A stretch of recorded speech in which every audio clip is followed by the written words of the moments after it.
के सारगा के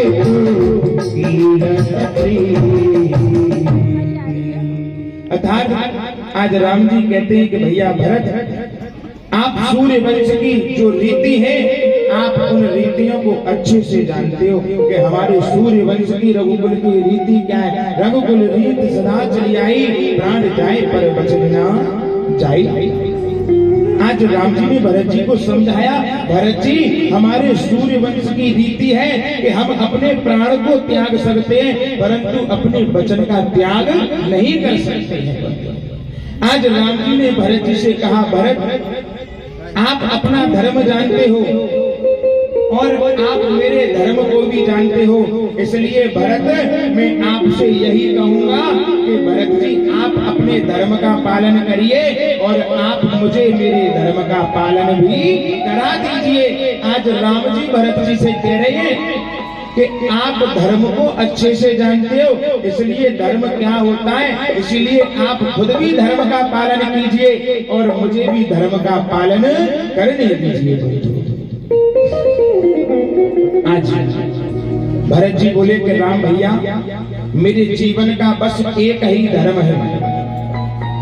आज भरत जी कह रहे हैं राम जी से कि मेरा एक ही धर्म है कि जब तक मेरी अंतिम सांस रहे तब तक बस आपकी आज्ञा का पालन करना ही सबसे बड़ा मेरा धर्म है।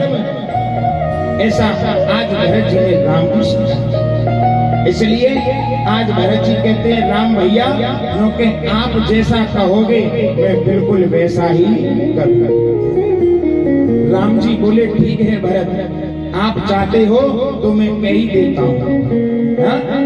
आज राम जी कहते हैं कि आज हम और आप दोनों मिलकर के बंटवारा करेंगे। आज बंधुओं जैसे ही राम जी ने कहा कि हम बंटवारा करेंगे, आज भरत जी कहने लगे भैया क्योंकि आप बंटवारा करोगे अपने भाई से, आप अपने भरत से बंटवारा करने की बात कर रहे हो। आज राम जी ने कहा क्योंकि हम संपत्ति में से बंटवारा नहीं करेंगे तो काय में से करोगे, हम तो अपनी आपस की जो विपत्तियां हैं इन विपत्तियों का बंटवारा करेंगे भरत, हम संपत्ति में से बंटवारा नहीं करेंगे। और बंधुओं आज राम जी ने कह दिया हम दोनों भाई मिलकर के इन विपत्तियों का बंटवारा करेंगे।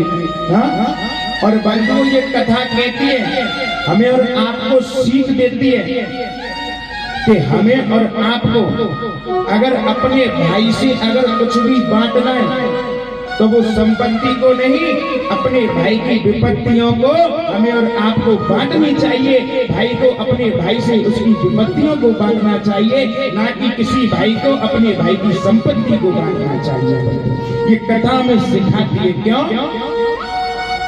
क्योंकि आप अपने भाई से विपत्ति बांटोगे तो मानो ये जो संबंध है ये संबंध बना रहेगा और संपत्ति को बांटोगे तो ये संबंध टूट जाएगा,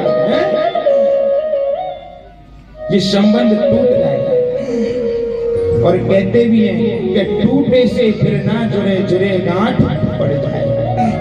और जब एक बार धागा टूट जाता है तो वो धागा टूट नहीं सकता है, फिर उस धागे में गांठ लग जाती है। और जब गांठ लग जाए उस धागे को सुई में आर पार करके देखना महाराज, फिर वो आर पार होने का नाम नहीं लेगा। इसलिए यहाँ पर ये कथा सीख देती है अगर अपने भाई से बांटना है तो बंटवारा करना है तो अपने भाई की विपत्तियों का बंटवारा करो, ना कि अपने भाई से कभी भी संपत्ति का बंटवारा करो।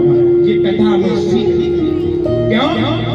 कि अगर संपत्ति को बांटेंगे तो संबंध खराब हो जाएंगे और विपत्तियों को बांटेंगे तो संबंध जुड़ने लग जाएंगे।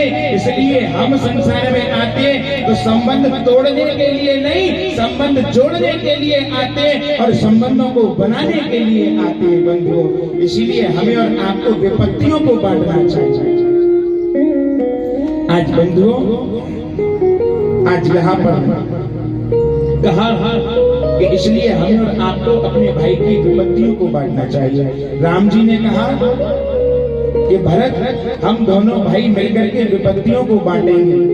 राम जी ने कहा कि आप 14 वर्ष तक अयोध्या में रहोगे और हम 14 वर्ष तक इस वन में रहेंगे।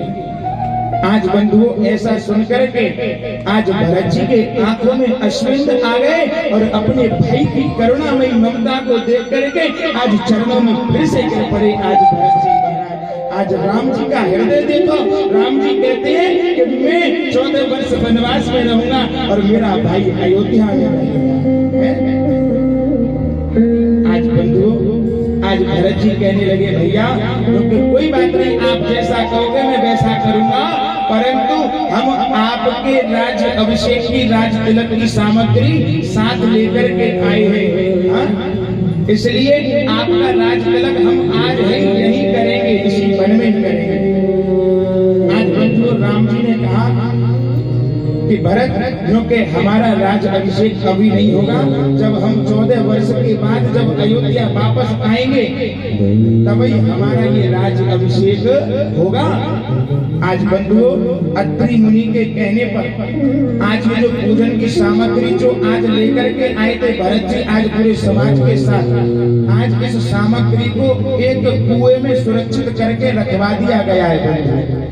और क्यों रखवाया कि जिस समय राम जी आएंगे तो इसी पूजन की सामग्री के द्वारा राम जी का राज तिलक होगा। आज इसको सुरक्षित करके रखवा दिया गया। उसके बाद में आज बंधुओं आज यहाँ भरत जी ने आज राम जी से आज्ञा ली और आज्ञा लेकर के आज 5 दिन तक भरत जी आज चित्रकूट में रहे। आज भरत जी ने 5 दिन तक आज चित्रकूट का दर्शन किया और आज 5 दिन जब दर्शन किए, जैसे ही आज 6वां दिन हुआ, आज 6वें दिन भरत जी ने राम जी से विदा मांगी और जैसे ही आज राम जी से भरत जी ने विदा मांगी तो आज राम जी के नेत्रों से भी आज अश्विन निकल आए।